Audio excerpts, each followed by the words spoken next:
लिखेंगे सम संख्या, जिसे इवन नंबर कहा जाता है। ऐसी संख्या जो 2 से पूरी तरह विभाजित हो उसे सम संख्या कहते हैं। जैसे 2, 4, 6, 8, 10, 12 डॉट डॉट इन्फिनिटी तक, अनंत तक।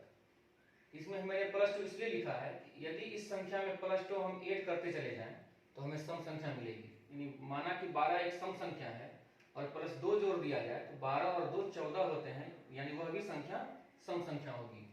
इसमें देखा जाए तो इस संख्या की इकाई के स्थान पर 0, 2, 4, 6, 8 अवश्य लगे होते हैं और साथ ही इस संख्या में 2 से भाग देने पर शेष फल हमेशा शून्य होता है।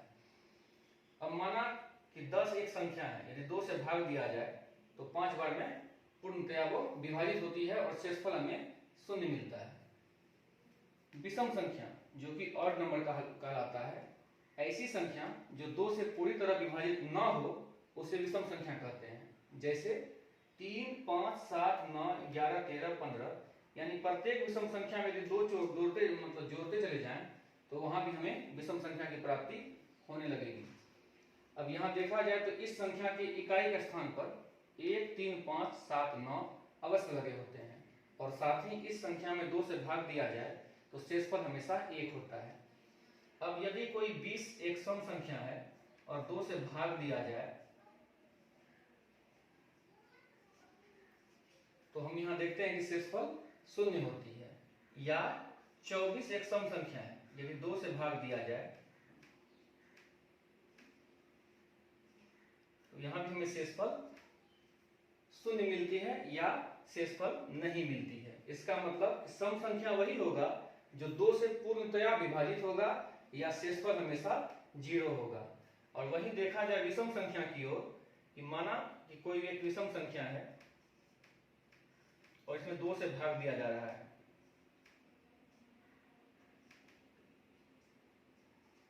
तो हमें यहां शेषफल 1 मिल रही है। या कोई और संख्या लेते हैं,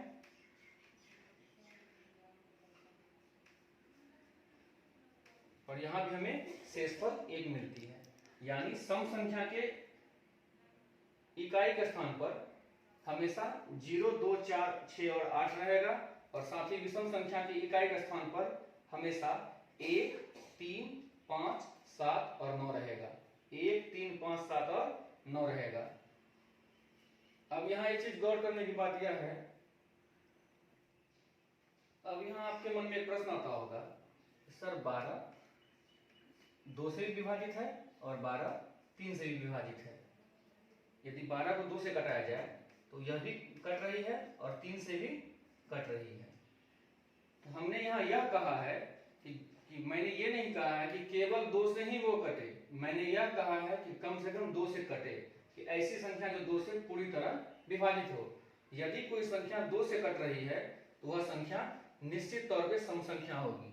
यदि देखा जाए 24 एक संख्या है, ये 24 2 से भी कटती है, 24 3 से भी कटती है, तो यह ऐसा नहीं कि 24 एक विषम संख्या होगी, क्योंकि मैंने पहले ही कहा है कि कम से कम 2 से निश्चित कटे, कि ऐसी संख्या जो 2 से पूरी तरह विभाजित हो। यहाँ ये चीज हमेशा ध्यान रखेंगे, 2 से कटनी चाहिए। यदि 2 से वह संख्या कट रही है तो वह निश्चित सम होगी, यदि 2 से नहीं कट रही है तो वह संख्या निश्चित ही विषम होगी। 2 सम संख्याओं का योग हमेशा सम संख्या होता है, या 2 सम संख्याओं का अंतर हमेशा सम संख्या होता है। यदि 2 विषम संख्याओं को जोड़ा जाए या 2 विषम संख्याओं को घटाया जाए तो इसका योगफल या अंतर हमेशा एक सम संख्या होगी। लेकिन यदि सम संख्या में विषम संख्या जोड़ा जाए या किसी सम संख्या में विषम संख्या घटाया जाए, या यदि इसे उल्टा दिया जाए, यदि किसी विषम संख्या में सम संख्या को जोड़ा जाए या विषम संख्या में किसी सम संख्या को घटाया जाए तो इसका योगफल और अंतर हमेशा विषम संख्या होगी।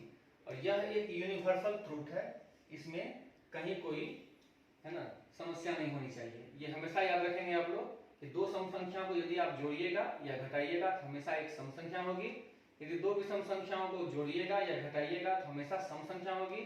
या यदि दो सम और विषम को यदि जोड़िएगा या घटाइएगा तो हमेशा एक विषम संख्या होगी। मन में यह प्रश्न आता है कि शून्य सम है या विषम।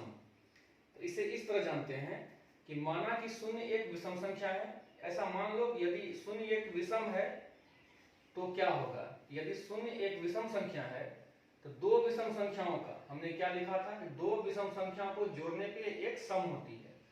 तो हमने एक विषम संख्या 7 लिया और दूसरी विषम संख्या को हमने शून्य लिया, क्योंकि हमने माना है कि शून्य एक विषम संख्या है। यदि शून्य विषम है तो दोनों को जोड़ने में सम होना चाहिए, लेकिन 7 + 0 = 7, ये जो 7 जो है यह एक सम नहीं होकर एक विषम संख्या है। फिर यदि दो विषम संख्याओं का यदि अंतर सम होता है तो हम यहाँ देखते हैं कि एक विषम संख्या 11 है और दूसरी विषम संख्या जो हमने माना है 0 है। यदि दोनों का अंतर देखा जाए तो 11 होती है, तो यह सम ना होकर ये विषम है। पुनः यदि शून्य को यदि सम संख्या माना जाए तो हमने यहाँ लिखा है कि दो सम संख्याओं को जोड़ा जाए तो सम होती है। तो यदि माना एक सम संख्या 8 है और दूसरी 0 है, यदि दोनों को जोड़ते हैं तो यहाँ 8 होती है, जो कि एक सम संख्या है। और दो सम संख्याओं का अंतर सम होता है। यदि सम संख्या एक 12 है और दूसरी 0 है तो दोनों का अंतर सही में 12 हो रहा है, जो कि एक सम संख्या है। तो इस परिणाम को देखने पर हमें यह मालूम चलता है कि 0 एक सम संख्या है। 0 एक सम संख्या है। ओके।